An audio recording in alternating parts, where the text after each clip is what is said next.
2021 by the same Emeka Chinedu Martins, who interesting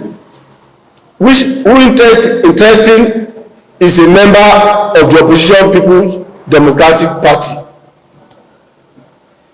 The bill, among other obnoxious provisions, seek to amend the Criminal Code Act Cap 38, Laws of the Federation of Nigeria, 2004, supposedly, to preserve the sanctity of human life and property, and to provide specifically for the crime of mob action, prescribed punishments, and other matters.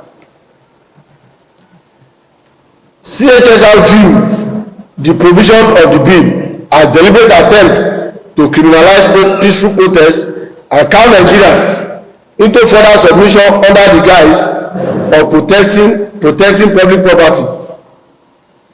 We view strongly that the right to peaceful protest, which is guaranteed by the Constitution, has been subjected to grievous attack by this vexatious bill and must therefore be vehemently rejected by all Nigerians.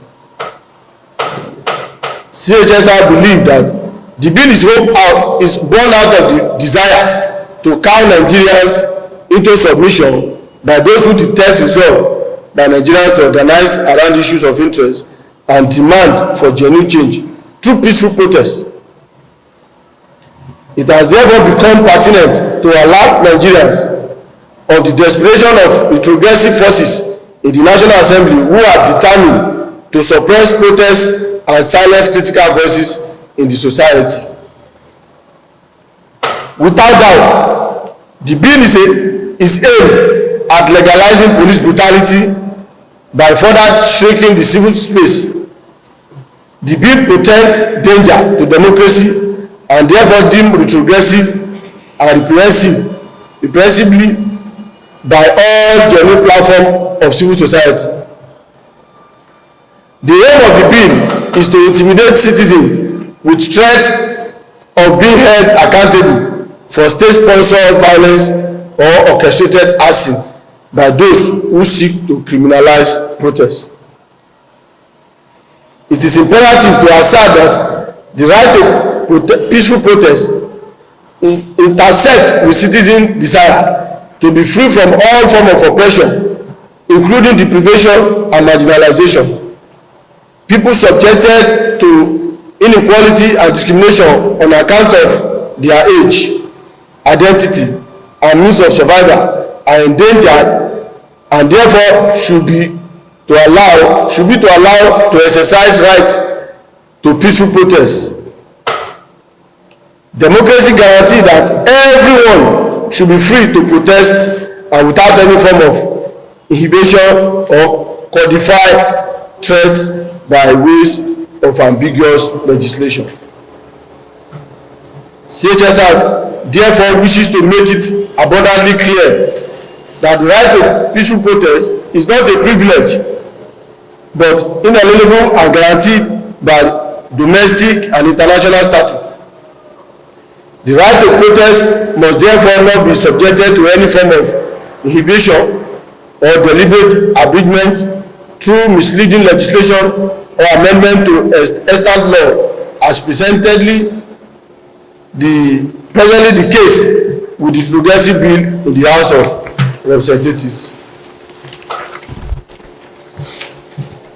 Nigerians must be allowed to exercise their right to peaceful protest as enshrined in the Constitution of the Federal Republic of Nigeria, African Charter on Human and People's Rights, as well as Universal Declaration on Human Rights. We hereby demand as follows. In the light of the worrisome development, CHSR made the following demands. 1. The National Assembly should stop further deliberation forthwith on the obnoxious bill to criminalize right to protest. National Assembly should henceforth abandon the route of undemocratic legislation which undermines the right of Nigerians. The National Assembly should demand greater sense of responsibility and due diligence from the security agencies, particularly the police, which must be held to account for the protections of public property during protests. Lastly, the Harlow Chamber should prioritize issues of security, electricity, education, health, corruption, empowerment, and fight against poverty, etc., which are the critical challenges Nigerians are facing at the moment. From here, there is no need of saying they should remove the protest from the bill.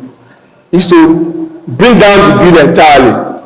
You know, like I said, and it was openly read, that they came with the pretense of reviewing section chapter 38 of the criminal code that has to do with mob action.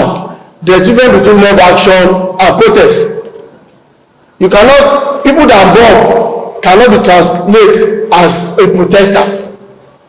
Mob action is a criminal act, no doubt about it. Protest is a right, not a privilege. So there's no way, there's no two ways about it. And to sponsor a bill or to make a law, we have been saying it time without number. They have to weigh the law, the bill first. What is the implication, the negative impact and the positive impact on the people? So if the negative aspect is more greater than the positive, such a law should not see the light of the day. But because those we have in the National Assembly today are all opportunists, I say it with all sincerity, that those of us who are the trenches from the 1993 June 12 struggle till date, only those who have seen the fire of military attack on protesters can say it, what it takes for Nigeria to get this democracy we are all enjoying. Those of them are not benefiting. Because they are opportunists, they never participated in whatever action that brought in democracy in the country in the 1999. So that is why they find it as an opportunity for them to clamp down on people who want to condemn their action and inactions, their anti-people policies. So if by bringing this law, definitely the police will have opportunity to clamp down on protesters. We never see any illegal protesting. Every protest is legitimate. It's the only method or process that the people get reach to the government easily. Because when issue arise, you write to the government agencies or what have you, they will sideline your letter. But once you came out with a protest, and that is the only language Nigerian government and people listen to and understand very well, that swing them to action. So there's no point in saying they should just play down the protest aspect. The entire norm of the bill must not be allowed to pass. Else, like our colleagues have said, other civil society are planning big. They go down in the next sitting. The civil society, the Nigerian civil society entirely, will barricade the National Assembly. So if they want to ban the protest, let them pass the bill while the protest is still on, and all of us are ready to go to that 5 years imprisonment. And one thing, the implication of this bill is that the leadership of the House of Representatives should know that this particular bill is capable, if it's allowed to go on, is capable to sell their constituent electorate against the representatives themselves. Because that is the only way their constituents and residents and citizens can complain to them. So once they ban the protest, you know Nigerians, some Nigerians will take it as, well, since we cannot protest, some will take it to violence. So they should not invite anarchy to the country.